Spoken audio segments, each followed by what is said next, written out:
Hey guys, it's Nicole. I'm back with another video, and today's video is going to be about a book that I read a few years ago. So I wanted to talk about this book a while ago, but I've been so caught up in talking about the books I've been reading recently, but it's finally time. So this is a huge favorite of mine.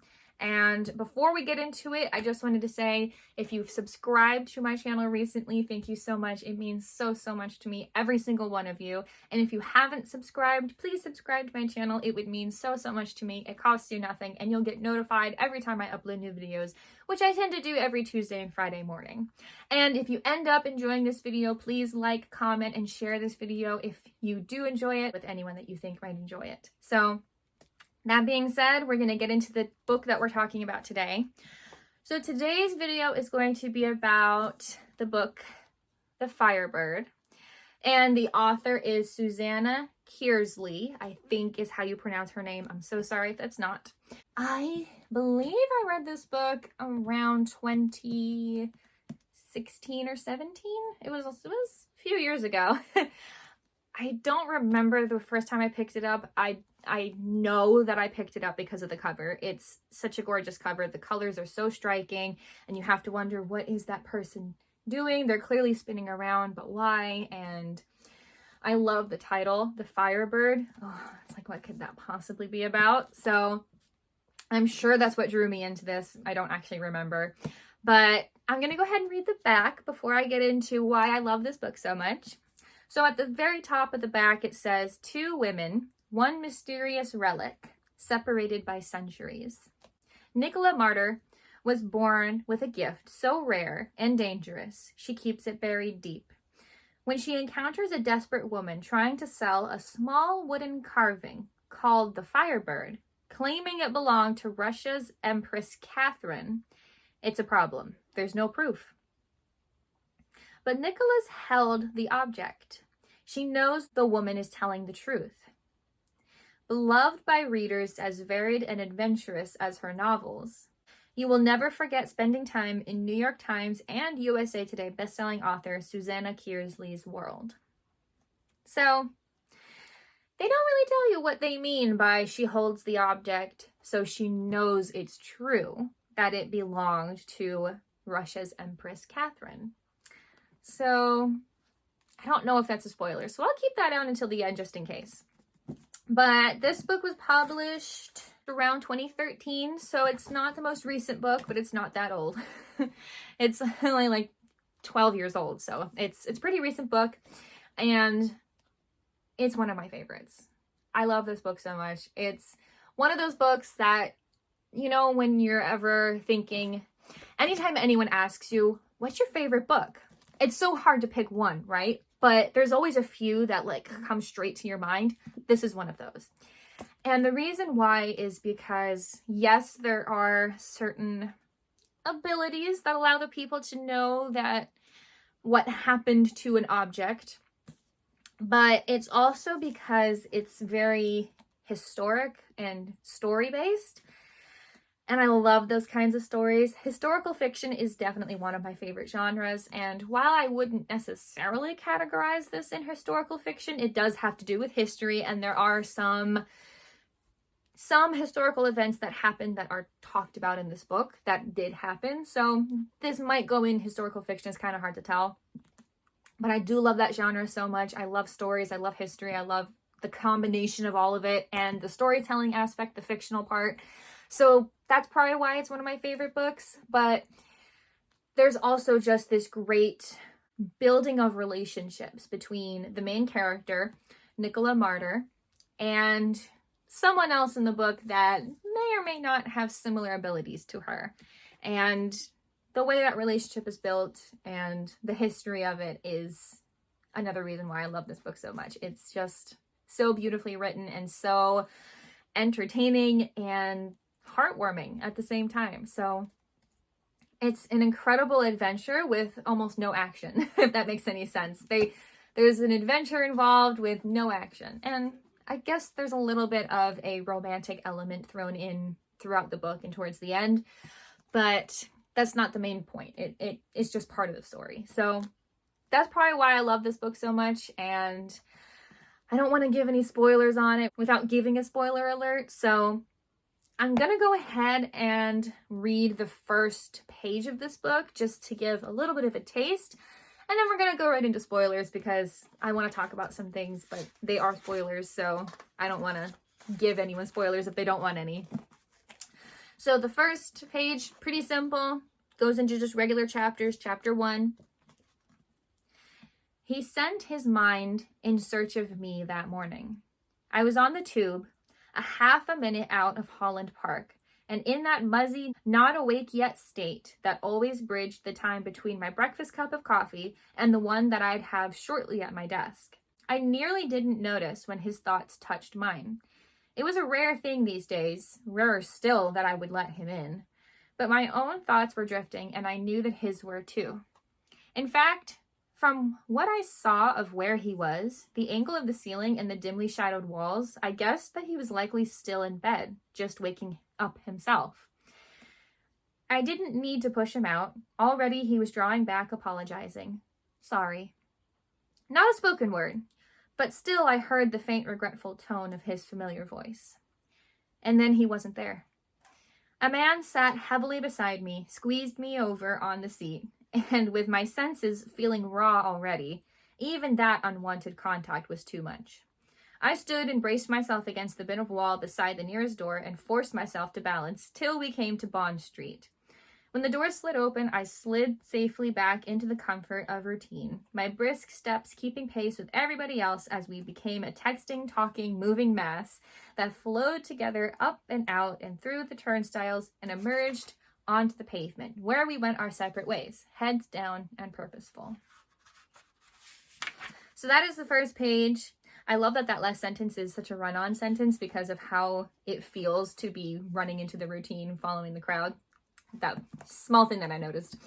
But that's the first page of the book and gives a little bit of an insight into what kinds of abilities these people might have. So if you are interested in reading this book, I highly recommend it. I totally recommend it. It's one of my favorites. If you ever want to get to know me in any kind of way and all the favorite books that I have, this is one of them. So definitely go read it. But that being said, I'm going to go ahead and get into some spoilers. So if you don't want any spoilers, now is the time to close out the video. But getting into some spoilers, the reason this book is so fun for me and why I love it so much is because our main character, Nicola Martyr, she can hold an object and in her mind's eye see where that object who has owned that object. It's almost as if she has this ability to connect with the consciousness that is left behind by people and the objects that they've had in their lives.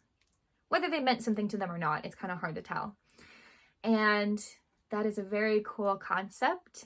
I especially love that this world is the normal, regular world that we live in, just with the added addition that some people may have some abilities that they want to keep secret because, well, the world may kind of try to exploit that if they knew about it, wouldn't they? And I love that concept. It's kind of like watching the superhero movies or movie or TV shows where everyone has a secret power and it has to be a secret. I love that stuff. And this is kind of like that. And already in the first page, we're introduced very vaguely to the other character that has similar abilities to her, going into her mind, reaching out with his mind. The other person that's in this book, the other character that can do what she does, his name is Rob. Without going too much into their personal history, because that would take a long time, they knew each other from a kind of an experimental trial, kind of to understand why people like them can do what they do and figure out some things about it. And they were romantically involved at the time. But then, well, let's put it this way. Nicola is not the only one in her family that has her ability. It's either her mother or her father, and I can't remember which one because it's been so many years. But they have the same ability as her, and when they were younger, before she was born, either the government or another agency performed some pretty intense experiments on them and traumatized them and therefore traumatized her in the sense of her parents made sure she knew she was not supposed to tell anyone about her abilities. Never let anyone try to talk you into an experiment or do anything horrible to you. Be careful. Do not let this become a thing. And that put a stop to her and Rob, because they feel very differently about their abilities.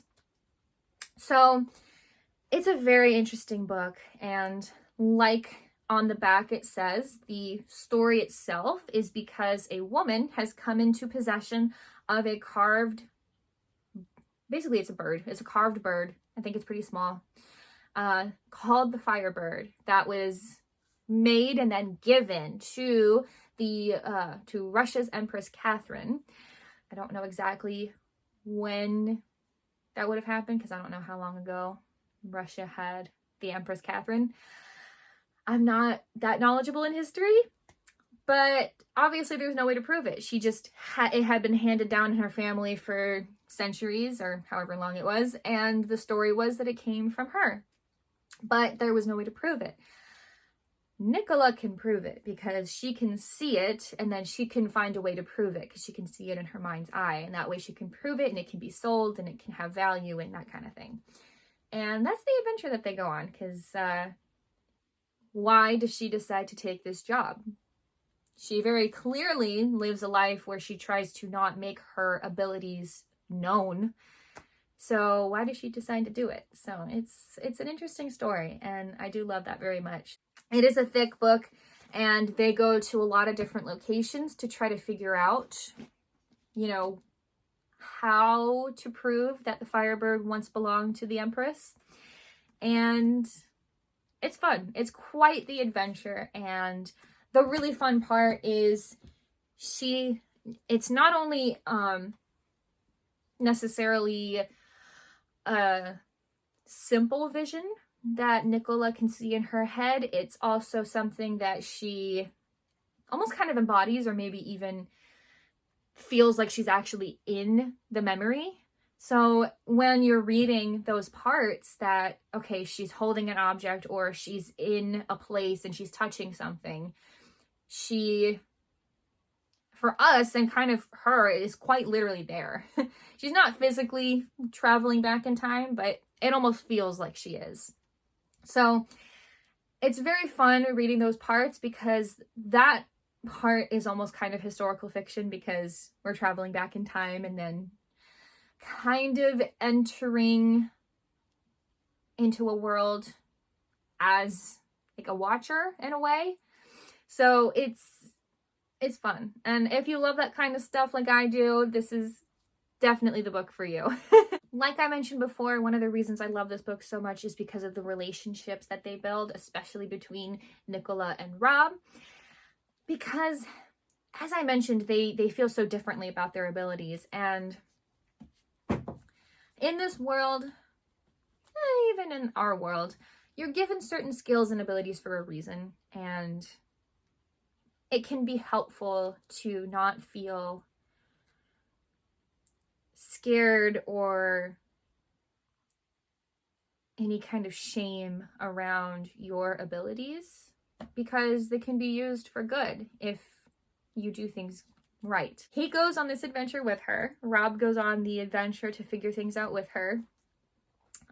She wasn't planning on asking him to do that. She was only asking him for a simple, separate favor, and then he's like, no, I'm coming with you. And he is the greenest of green flags. He wants to be there for her, and he's doing his best to respect her boundaries. But I love how little by little he shows her that it's safe now. You know, it may not have been safe when your parents were younger and people tried to take advantage of their abilities, but it's safe now. And that speaks to generational trauma, which we've all been hearing a lot about lately.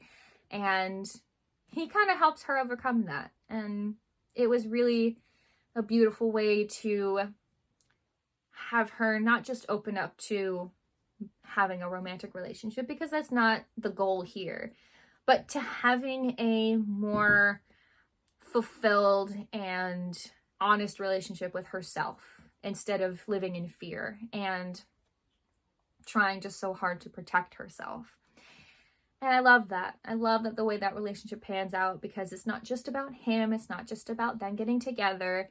He's there for her, not just because he's hoping to get into her pants. So that's why the romance isn't really the big part. It's just part of it. It's part of the story of how she comes to feel safe in herself. Keep herself safe and just feel safe even if he's not around.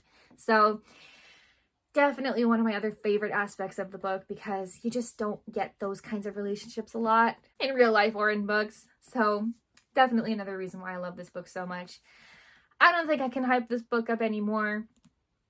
Point is, if this sounds like a book that you would enjoy, please go read it. I would love to hear other people's thoughts on this book and hopefully find other people that love it as much as I do. But that being said, that is all for this week's video. Thank you so much for watching, and I will see you all in the next video.